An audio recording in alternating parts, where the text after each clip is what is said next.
In today's video, I'm going to teach you how to add a contact to Mailchimp.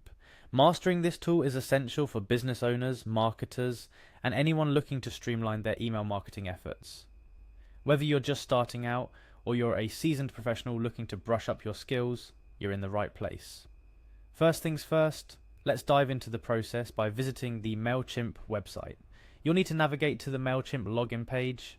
It's straightforward, just type login vertical bar Mailchimp into your search bar or click on any link that directs you to the login page. You'll be greeted with a login screen where you'll proceed to enter your username or email address associated with your Mailchimp account. If you're hitting a snag trying to remember which email you used, take a moment to consider the most likely candidates. Usually it's the one you use for business or professional communications. Once you've input your username or email, the next step is to type in your password. Remember, passwords are case sensitive, so make sure your caps lock is off and you're entering the exact combination of letters, numbers, and special characters you set up. If your memory is betraying you at this crucial moment, there's always the password reset option to fall back on. After successfully entering your credentials, it's time to click on the login button.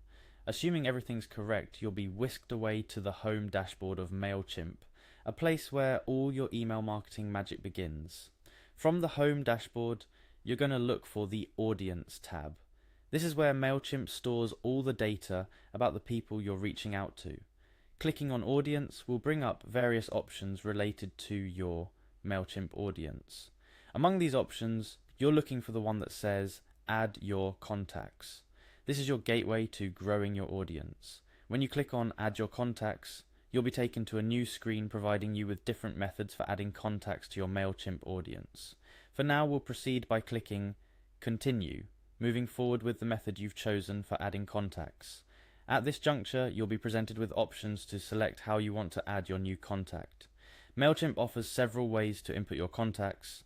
You can upload a file, copy and paste from another source, or even integrate with a service you're already using to collect contacts. Choose the option that best suits your current needs. If you're adding contacts manually, for instance, you might prefer the copy-paste method for efficiency. This concludes our basic walkthrough on adding a contact to Mailchimp. Remember, the key to effective email marketing is not just in adding contacts, but in managing them wisely. Organize your contacts into segments and personalize your communications to cater to different audience needs. And always ensure you have permission to send emails to the people you add. GDPR and other privacy laws make this a must. I hope this guide has been helpful in getting you set up with adding contacts in Mailchimp. It's a simple process, but each step is essential to ensure you're building your audience in a way that's both effective and compliant with email marketing best practices. Keep experimenting with different types of content and segmentation strategies to see what works best for your audience. Happy emailing!